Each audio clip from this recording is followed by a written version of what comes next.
Greetings and welcome to Pandemic Proof Your Business.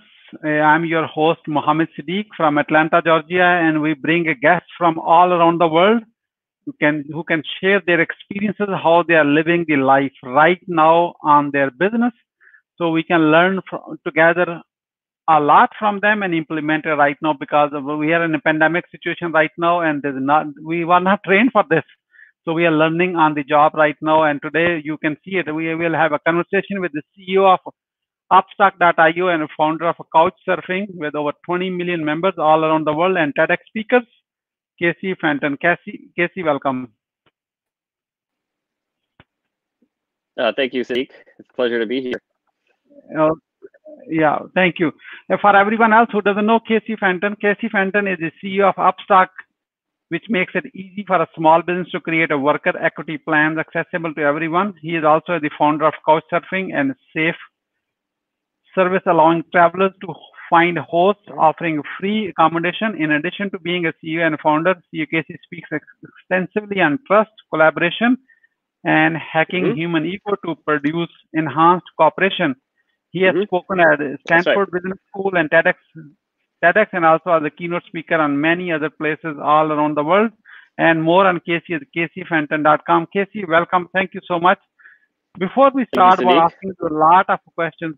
Where were you? What happened? Who you are surrounded with that inspired you to get started on CouchSurfing and then move on to the Upstock.io? Fully loaded question. Go for it. Sure. Yeah. So I live here in the United States, and I've lived in many places. I started off on the East Coast, north of New York. That's where I grew up in a small mountain town. And then I moved to Alaska, and I worked on couchsurfing in the early days, around 20 years ago, 15, 20 years ago in Alaska. And then I moved to California, where I spent a lot of time building couchsurfing in around 2005 and onward through 2015 or so. And I've just basically been, in a lot of that time, I spent a lot of time traveling around the world, meeting couchsurfers and working from the road. Yeah. So, I mean, I could go on and on. There's so many stories. Which direction would you like to go?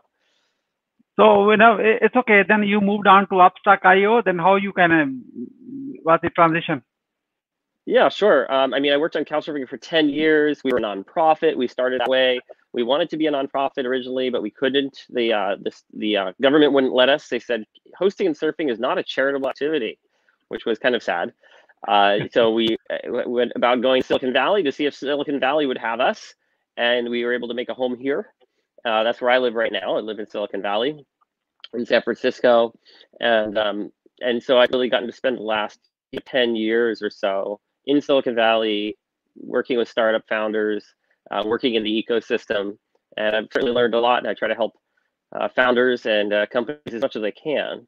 Currently, I'm at my house, surrounded by my family. I have my wife here, and my mother's here as well, and we're just kind of riding out the storm, doing a bunch of work around the house, and doing interviews online, and taking care of my team, and getting a bunch of work done on Upstock, really. So how you moved on to Upstock then? How that happened from couchsurfing? Sure. You didn't enjoy the couchsurfing, then moved on to this, or you got bored, or what happened? Yeah, great question, because it all kind of happened together. It was all a little bit seamless. So I'd worked on couchsurfing, and we just got our investment. We were moving here to Silicon Valley, and we had some of the best investors in the world. We had Benchmark and General Catalyst. We had some of the best lawyers in the world. We had Oric and Steve Venuto, and so we're feeling like we're on top of the world. They're like, this is great. So we got some of our stock option agreements. There are these, big thick agreements where you give it to your employees and you say, hey, you got some equity now. But our employees are pretty smart people, and they went away, and they came back to me a week later and said, hey, you know what? I think this is a scam. This seems like, oh my gosh, I'm really sad to hear this. What do you mean? And I said, well, I did the research, and it looks like I have to buy the equity later. I thought I'm just getting some equity. Now I have to go and I just have to wait, and then I have to spend thousands of dollars to buy it. What's that about? And then if the company doesn't succeed, then I just lose it. Or if I didn't buy it, I lose it. So it seems like I just lose it either way. It seems like this equity system seems like a system that'll never really work. So what happened was I couldn't believe it. So I went back to our lawyer and I said, hey, Steve, and he's like, yeah, and I think he said something to the effect of like, lawyers aren't exactly incentivized to save people money, or to to make things less complex, understandable. And that's what stock options are. They're very complex, and they're a good money maker for attorneys. So he said there are better systems. You've got restricted stock units. You can't afford that. You don't have the time, and you have performance equity. That's even millions of dollars. But it stuck in my mind. I was like, there has to be a better way. These stock options have been completely like, going a different way from where we want to have alignment, where everybody's doing this together, feeling like they're doing it together and not like a scam. So I did this minimal viable product where I said, well, what would it be like if we could see our ownership in real time, and then we could get those RSU plans that he had talked about. So I found a lawyer who gave it to us for $30,000. And apparently it's hundreds of thousands usually, and this was not a very quality set of documents, you might say, but they were documents, and that's how I got the beginning days of Upstock up and going. We tested out on our company, and people could see their ownership in a Google spreadsheet, and then it's like a video game almost. You see your ownership; it's going up and to the right, or which way is on the video. I don't know which way is up and to the right, and then you can believe. It's like when you see it, you believe it. It's difficult to believe in like a stack of legal documents that you read and you can't understand. Yeah. Does that make sense? Yeah. No, yeah. That is amazing. So, Casey, let's go back to the couchsurfing. With this travel versus pandemic situation right now, this could be on the bottom of the curve right now. Have you ever thought of this would ever possible in that one, and how the business will be impacted all around the world? And what are your plans? Yeah. How you're recovering from that situation? Sure. No, I've always thought about that. I thought, I'm really into like body hacking and biology and genetics. I love that stuff. And I've always thought like, wow, as a computer programmer, you can imagine, people are creating virus codes all the time, right? I mean, in computing, that's the future we're probably heading into, where people with CRISPR and all these things will be able to create these viruses. There's a big risk, right? So, I mean, governments are probably already doing this or have already done this. I don't know. And so you can just imagine anybody in their backyard could start creating viruses. And how do we protect ourselves? And now in the past, we've never really had to think about this. But now we have a great example right in front of us of what happens if you're not protected. So I think it's a big wake-up call. And I think that we'll probably get out of this relatively okay compared to what it could be, at least. I'm really worried about people in my life that are a bit older, especially. And worried about anybody really. So I'm trying to do my part to pitch in as much as I can. But I think it's a big wake-up call, and I'm hoping that we can devise solutions that won't totally, make us have to stay home all the time. We'll be able to still interact, still be able to travel, and I think that's just a whole nother segment of the economy that's just going to grow. So if people are looking for where should they be putting their money, or their time, or building companies, that might be a good place to be thinking about in the future, right? That kind of security. So it's not just tech virus security. Now we're talking about physical security, where we don't have to lose our liberty in life. So anyway, to get back to your question about companies and especially travel, I think travel will just it will come back, and it'll come back really strong, because people, when they know that the coast is clear, they're going to want to travel more than anything. I mean, what's the first thing I want to do when I get out of quarantine? I want to go somewhere. I want to see the world, and I don't just want to see it. I want to appreciate it. Yeah. I want to say, look at this opportunity, how great this is. This may not last forever. I'm going to enjoy that sunset. I'm going to enjoy that conversation with that person. So I think that travel is going to be very important. It's just going to change a little bit. Now we will live with the gratitude in mind, instead of just like a complainer mind. I think, okay, wonderful. So what is your message to those 20 million members on couchsurfing who have really enjoyed it, the ride, I would say, but now this is time to kind of pause and rethink and then come back with the way stronger. Well, this is your opportunity to talk to them, because they probably never seen you on a live with the interview with someone like me. Sure. My message to everyone on couchsurfing is, well, thank God we've had all these already around the world, hundreds of millions of days and nights of cultural exchange. And I'm so thankful for that over the last 15, 20 years that we've all been couchsurfing together and sharing our homes and hearts around the world. And so we already have that strong bond. And, a few months of not being able to travel is okay. I think it's a great time to have some introspection. And then just learn a whole new way of communicating online and having all these online get-togethers that people are doing. And then a good time to go and back through your friend list and your references on CouchSurfing and the people that you met, and maybe reach out to them and see how they're doing. Now we have so much time on our hands. Why not? It might be people that you met maybe 10 years ago, people that you met last year. Maybe there's some people you'd like to meet. So maybe you want to start dreaming about where you'd like to travel at some point in the future. Yeah, no, wonderful. That's amazing. So as someone who had a large customer base and now they are in dip, and there are many founders like you, Casey, who can actually use your knowledge and wisdom right now, what would you recommend? Because we are on this interview because Rehan Lawala recommended us to speak us. So your recommendation means a lot. So what are the top three steps you would recommend for some business owners to actually take on this challenging time? Sure. Well, I think one of the most important things in business is leadership. We can't do anything on our own. We can't build a company. We can't have impact. It takes multiple people together. It does. And it really, it's like, how are those people glued together? Are they inspired? Are people thinking about the company and solving the problems and we're working together and we're all on the same team? Are they thinking about that when they're in the shower in the morning or on the way to work or, on the way to work across their home, maybe right now? Are people really connected to the problem? Are we all doing this together, feeling connected? Or is it just a job? So I think that to me is the number one thing that will either make a company succeed or not. And so for me, this is one of the reasons I really wanted to work on Upstock. CouchSurfing being a way to share your life, and Upstock being a way to share your passion, your company, and share in the dream of building something. So for me, the number one way for people to be successful, especially in this time where we can't get together and all of this, is to lead from afar. To be able to have leadership, to have powerful leadership, but at distance. And how do you do that? I believe you create alignment. You can create alignment along a few different vectors. You can say, hey, we're aligned on vision. We both believe in the same things. Let's do this. And then when you have alignment, things just kind of fall into place. You're not going to be thinking about inter-company politics as much and arguing. You're gonna be like, hey, I'm gonna see the best in you, or we're doing this together. We both believe. We know we're going here.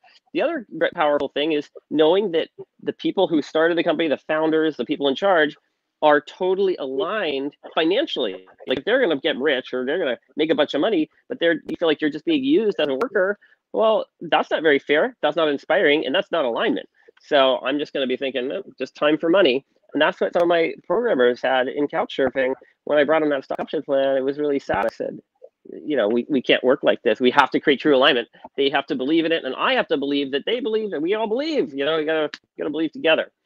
So that's again why we went about creating Upstock, so people could see their ownership and trust it. They could read the legal docs and say, I get it. That makes sense. It's plain English. So that's my passion. That's where I guess you can see that's where I spend my days. Thinking about such things. No, I can tell the vision has to be aligned, and financially you have to be aligned. Give us one more. We need three. Okay, so yeah, you got your vision, you got your financial upside, your financial alignment. Yeah, and I think that also one of the things to be thinking about, is that so you need something that's going to drive your financial engine. This is a little bit good to great, right? The good to great framework. But you also want to be working on something that you could be the best in the world at, or something that you can be really passionate about. And to do that, I like to refer back to Simon Sinek's work. He's one of the best TED speakers ever. Whenever I speak, I always like to channel Simon Sinek, right?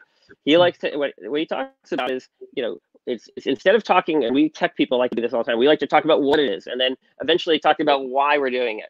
But it's so much better to think, just train your brain, especially tech people that are always thinking in logic all the time. You got to break out of that. You got to think with your heart, lead with your heart. You go, why are we doing this? Why?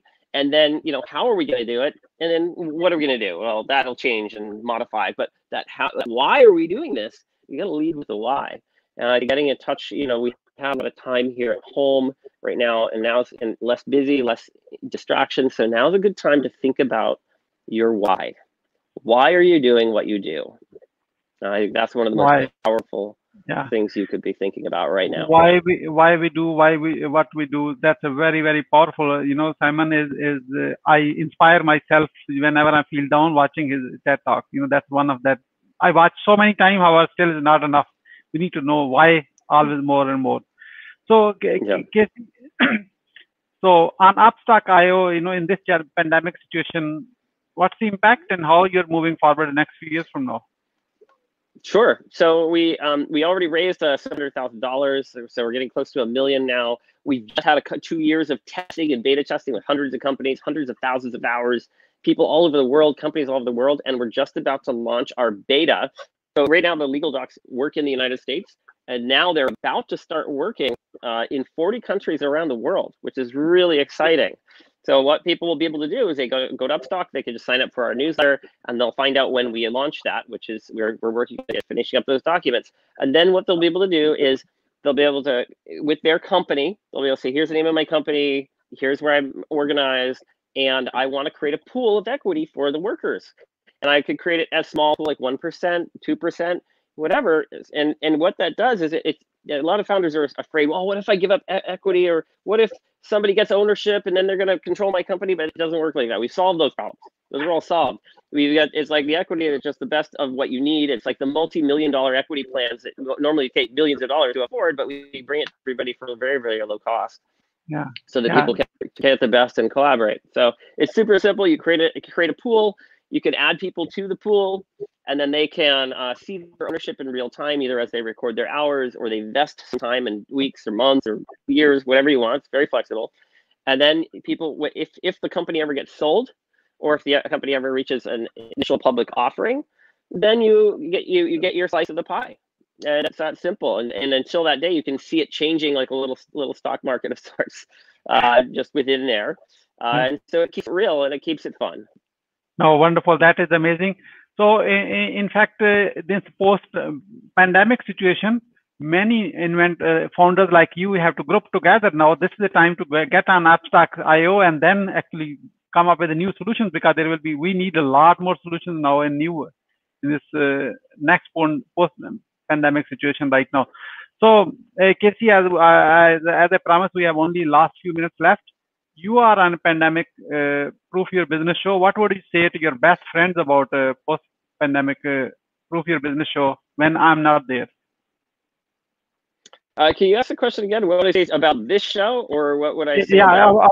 What would you say to your best friends about this show, which is a pandemic proof your business, when I'm not there? Oh, well, I'd say that this is a great topic of our time, how to pandemic proof your business, because the more that you can pandemic proof your business, the more that you can be there for the people that you're trying to lead, and you can make sure that your business isn't faltering and stuttering at a time that is so key, when you just really need to have your act together so that you can lead powerfully and make sure that the people that are turning to you are feeling good about the future, because right now leadership is one of the most important things that there is. Wonderful. As we are about to wrap up, what will you say as a final word? I just thankful that you brought me on the show, reached out to me. Really appreciate it. I'm looking forward to watching other shows and hearing from your listeners. Feel free to message me on my website or on Facebook, wherever. Wonderful. Thank you so much, Casey Fenton, for sharing your wisdom with us today on the behalf of Pandemic Proof Business and our entire team. We really appreciate you. Again, God bless you and your family, and we will be back with another guest.